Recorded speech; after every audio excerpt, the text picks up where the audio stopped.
இந்த சம்மர் சீசனுக்கு நிறைய நீர்க்காய்கள் சேர்க்கணும். அப்படி ஒரு நீர்க்காய் தான் வந்து சௌசௌ. சௌசௌவில் என்ன பண்ணுறது, வெறும் சாம்பார் கூட்டு இந்த மாதிரி வைக்காமல் ஒரு சூப்பரான ஸ்வீட் பண்ணேன். என்ன அப்படின்னா சௌசௌ அல்வா. அதுக்கு ஒரு தவா இல்லை பாத்திரம் எடுத்துகிட்டு நல்லா பிடிக்காத பாத்திரமாக கொஞ்சம் பார்த்து எடுத்துக்கோங்க. அதில் ஒரு 2 ஸ்பூன் நெய் ஊற்றிட்டு சௌசௌவை வந்து தோல் சீவிட்டு இந்த மாதிரி துருவி எடுத்துக்குவாங்க. துருவி எடுத்துட்டிங்க அப்படின்னா அந்த ஸ்ட்ரக்சர் வந்து ரொம்ப சூப்பராக இருக்கும். ஸோ நல்லா துருவி எடுத்துகிட்டு தண்ணியை கொஞ்சம் ஃபில்ட்ரு பண்ணி அதையும் தனியாக வச்சுக்கோங்க, ஊற்றிட வேணாம். ஸோ இவ்வளோ தான். இதை எடுத்து இந்த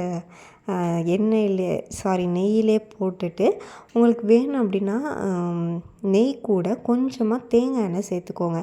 சிம்மில் வச்சுட்டு நல்லா அந்த தண்ணியெல்லாம் நல்லா அது கூடவே சௌசௌ வேகிற அளவுக்கு அப்பப்போ கிண்டி விட்டுக்கிட்டே இருங்க. அதோட கலர் வந்து மாறினதுக்கப்புறமா சுகர் உங்களுக்கு தேவையானதை ஆட் பண்ணிக்கோங்க.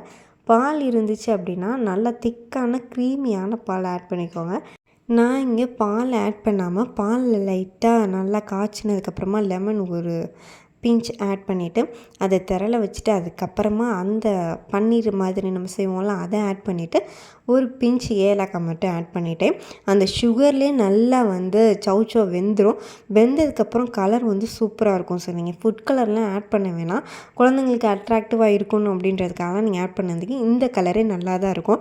டேஸ்ட்டு கொடுத்ததுக்கப்புறமா குழந்தைங்க இன்னும் வேணும்னு கேட்பாங்க. ஸோ ஹெல்த்தியாக அண்ட் டேஸ்டியாக இந்த மாதிரி செஞ்சு சாப்பிடுங்க. Thanks for